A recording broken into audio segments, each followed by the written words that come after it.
Hello সবাইকে, আমি অন্তরা। আমার চ্যানেল গল্পের বইতে সবাইকে স্বাগত। আমরা শুনছিলাম টারজানের গল্প।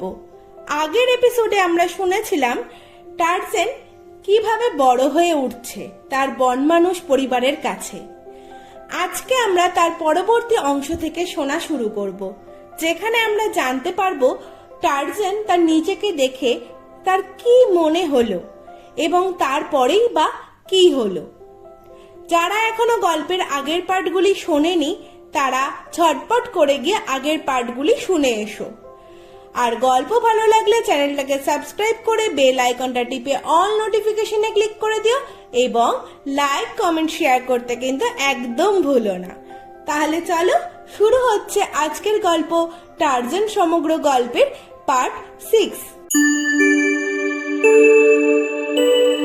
সেই সন্দেহ প্রথম মনে এলো তার 10 বছর বয়সে পুকুরের জলে নিজের ছায়া দেখে।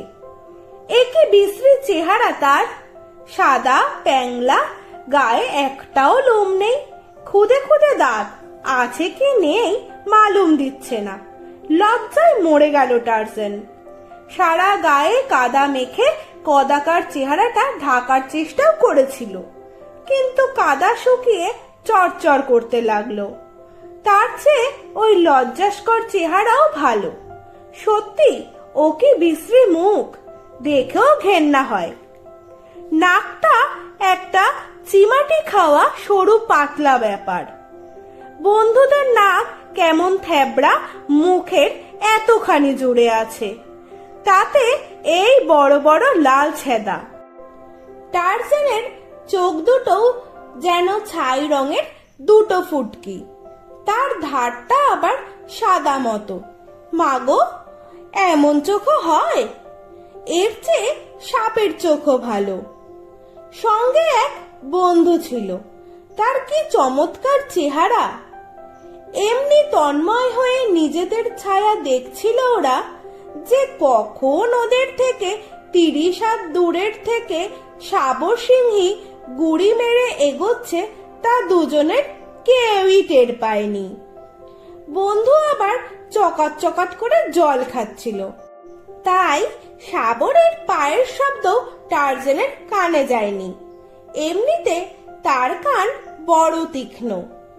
এইভাবে গুড়ি মেরে এগোচ্ছিল সাবর সিংহী, পেটটা প্রায় মাটি ছোঁয়, লেজ আছড়াচ্ছে, এবার ঝাঁপিয়ে পড়বে। লেজ এখন স্থির সোজা, তারপর বিকট গর্জন করে দিল লাফ। অনেকে ভাবতে পারে গর্জন করে জানান না দিলেই সুবিধা হতো, কিন্তু বনের হালচাল সাবরের জানা।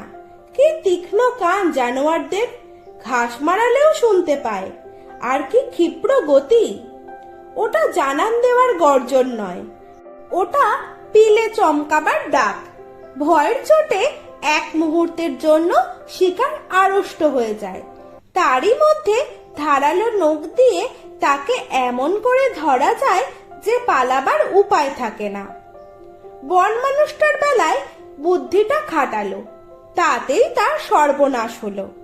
মানুষের ছেলে টারজান অন্য পদার্থে গড়া, তেষ্টা মেটাবার সময় ছাড়া জলকে তার বড় ভয়।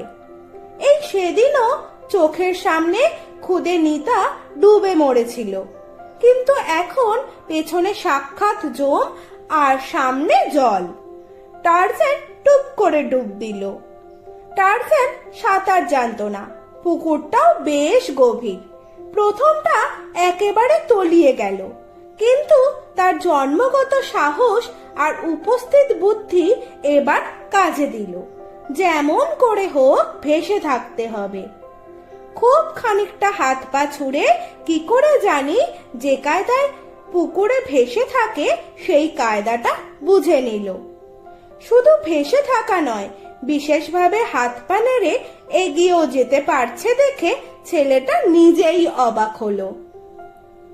তীর বরাবর সাঁতরে যেতে যেতে চোখে পড়ল সাবর তার জন্য অপেক্ষা করে আছে। তখন টারজান গলা তুলে বন কাঁপিয়ে বন মানুষদের বিপদ সংকেত দিল। সঙ্গে সঙ্গে বন থেকেও উত্তর এলো। দেখতে দেখতে 40-50টা ধাড়ি বন মানুষ ছুটে এলো। সবার আগে কালা। কালা তার বুকের ধনের গলা চিনতে পেরেছিল। তার সঙ্গে ছিল টারজানের হতবন্ধুর মা। ব্যাপার দেখে শাবর সিংহী জঙ্গলের মধ্যে গা ঢাকা দিল। তারপর টারজান সাঁতরে ডাঙায় উঠল। তার শরীরে মনে ওই ঠান্ডা জলে ডুব দিয়ে সাঁতার কেটে অদ্ভুত এক রকমের ফুর্তি লাগলো। এরপর থেকে সে রোজ সাঁতার কাটা ধরল। কালার কি ভয়! অভ্যস্ত হতে অনেকদিন লেগেছিল। দরকার হলে বন মানুষরা সাঁতার কাটতে পারলেও সহজে তারা জলে নামতে চায় না। তাদের জীবন বড় একঘেয়ে, খাবার খোঁজা, খাবার খাওয়া আর শত্রুর মোকাবিলা করা। এতে টারজানের মন উঠত না। ওদের বিচরণ ভূমিটা ছিল সমুদ্রের তীর বরাবর 25 মাইল আর বনের ভেতর দিয়ে 50 মাইল চওড়া জায়গা জুড়ে। এক জায়গায় কয়েক মাস থাকলেই খাবার দাবারে টান পড়তো। তখন দল বেঁধে অন্য জায়গায় যাওয়া হতো।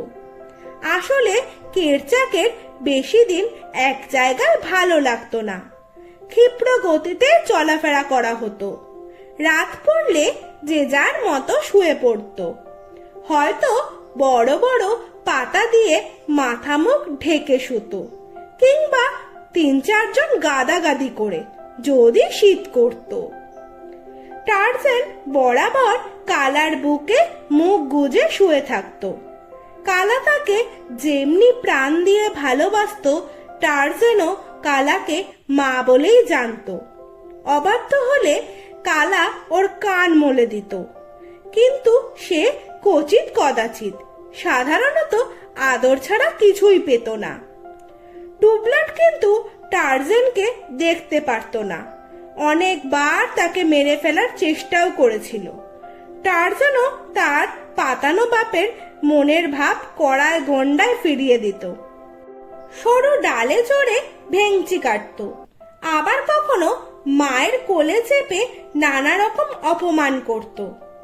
তার অনেক বেশি বুদ্ধি থাকাতে বুড়োর জীবন প্রায় অতিষ্ঠ করে তুলত। তাহলে আজকের গল্প এইটুকুই। সামনের দিন আসছে পরবর্তী অংশ। শুনতে হলে কিন্তু সঙ্গে থাকতে হবে।